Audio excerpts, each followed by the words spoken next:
For me, never giving up meant just that. I mean, every single day when I woke up, I thought, today's the day.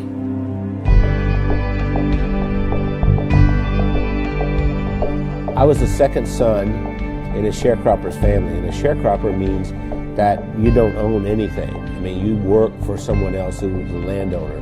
We had practically nothing. Everything was hand-me-downs from someone else. I didn't have shoes, and to this day my toes are all grown under because I didn't have shoes. I remember I had this encounter with my mother, and I said, you know, tell me you love me, and she didn't do it. And so I went down and I sat on this creek bank, and I thought, you know what? I don't care if anybody loves me, I love me. I made a list of goals that I wanted to accomplish, and they were laughable because I didn't even have 2 nickels to rub together, but my first goal was I was going to be a millionaire by the time I was 35. Number 2, I was going to have food to eat because we were always hungry. I mean, my little brother and I used to make mud pies to stop the hunger pains, and I was going to travel all over the world. Those were my goals.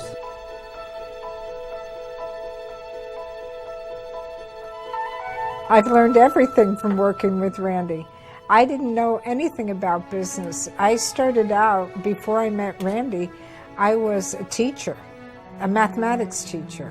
Well, I think we have a very good balance. Randy's really good in sales and telling the story and explaining why people need to have whatever it is that he's selling. And then he comes to me and says, Wendy, can we make it do this? And I have to get it done. We started working together, and we were together all the time doing things, and that we just, you know, couldn't be without each other.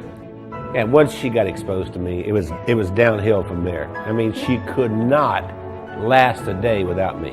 That's probably true. That's what the COO does here. Does hair? She preps me. Spit on it, honey, like you used to do.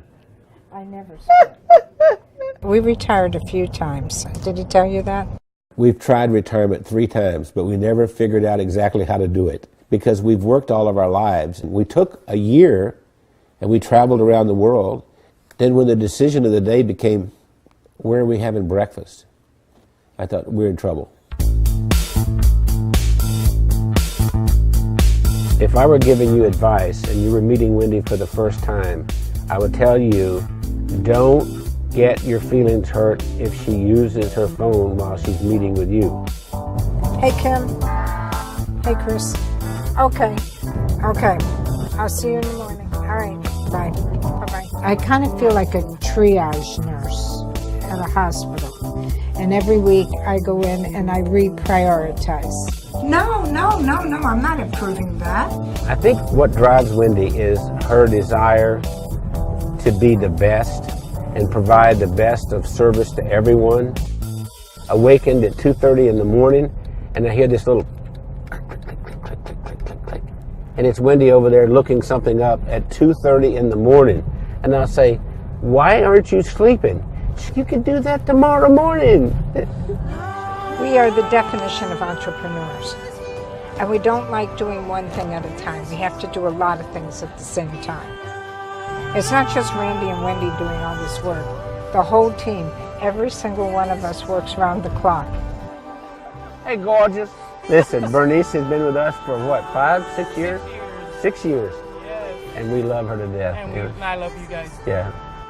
Randy leads with his heart. And he's the most incredible person I've ever met. He's gone through so much in his life. And I believe that I'm going to make me cry here. Randy has made the difference in my life. What's important is, what do I contribute in this day to make the world a better place? I know that sounds corny, but that's really what it is. My daddy used to say, we leave here with empty pockets. The other thing my dad said is that when you leave, you'll be accountable for 2 things. 1, how did you treat Mother Earth? And 2, how did you treat the people on Earth? I feel that I have found joy and that I've given joy, and I think there's a lot more joy that we can give.